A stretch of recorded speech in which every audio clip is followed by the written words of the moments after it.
Assalamualaikum warahmatullahi wabarakatuh. Perkenalkan nama saya Alfilam Nur Hayadi. Hari ini saya akan menjelaskan mengenai investasi jangka panjang. Investasi jangka panjang merupakan salah satu langkah yang dilakukan untuk menanamkan aset dalam jangka waktu tertentu.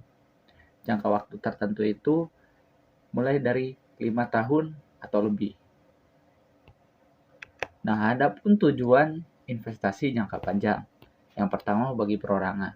Investasi ini mempunyai tujuan membentuk keuangan pribadi untuk kebutuhan penting dalam hidup. Misalnya biaya umroh atau haji, biaya pernikahan, biaya pensiun, dan lain sebagainya. Lalu yang kedua, agar memperoleh pendapatan tetap dalam jangka waktu tertentu.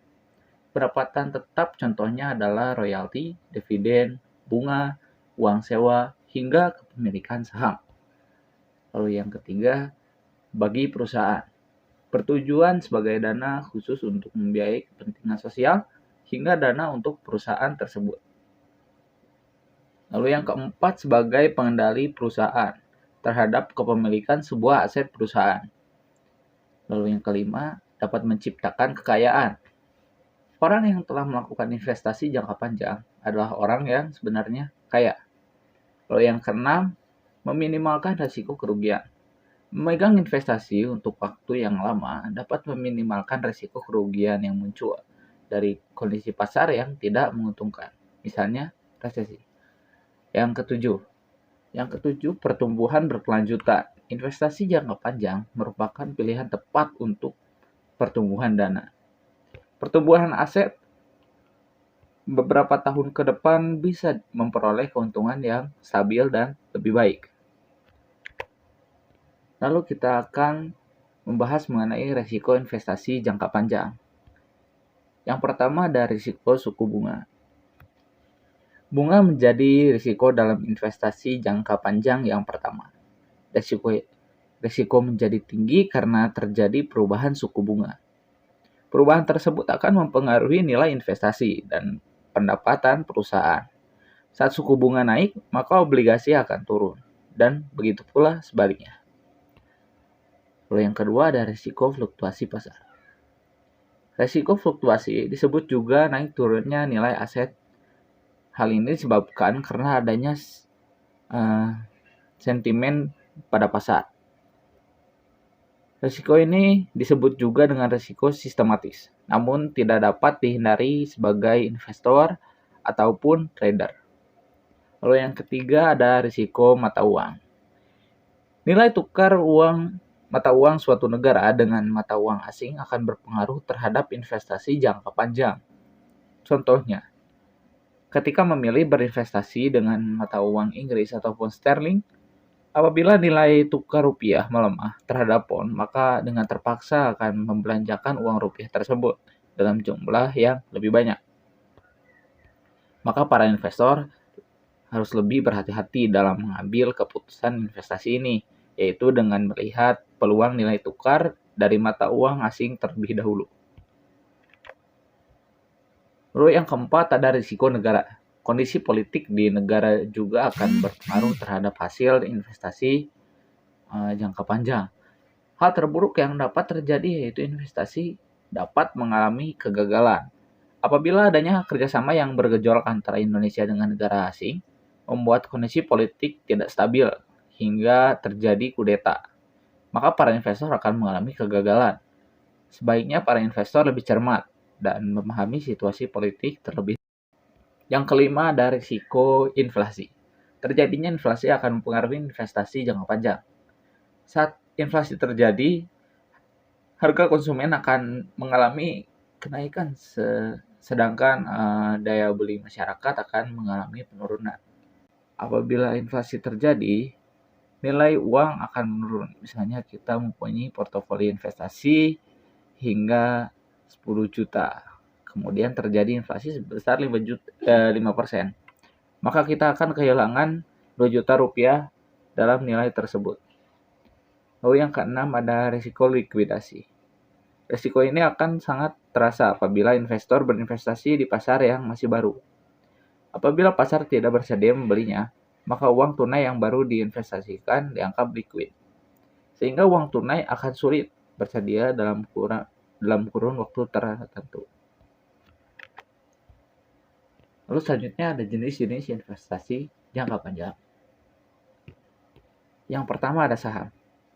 Saham adalah surat berharga sebagai bukti pemilik modal menjadi bagian dari kepemilikan aset ataupun perusahaan yang mengeluarkan saham. Investasi saham dijalankan hanya dengan modal besar.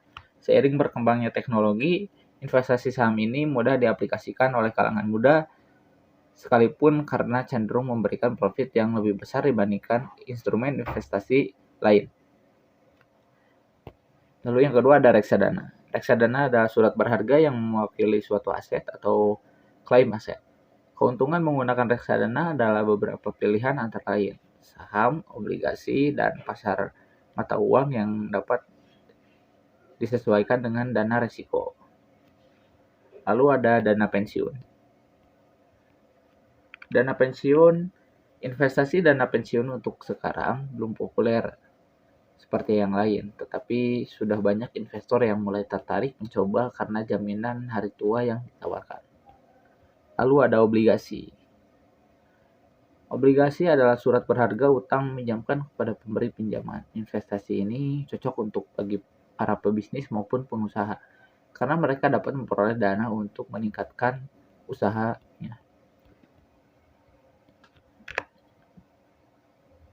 Lalu ada strategi investasi jangka panjang.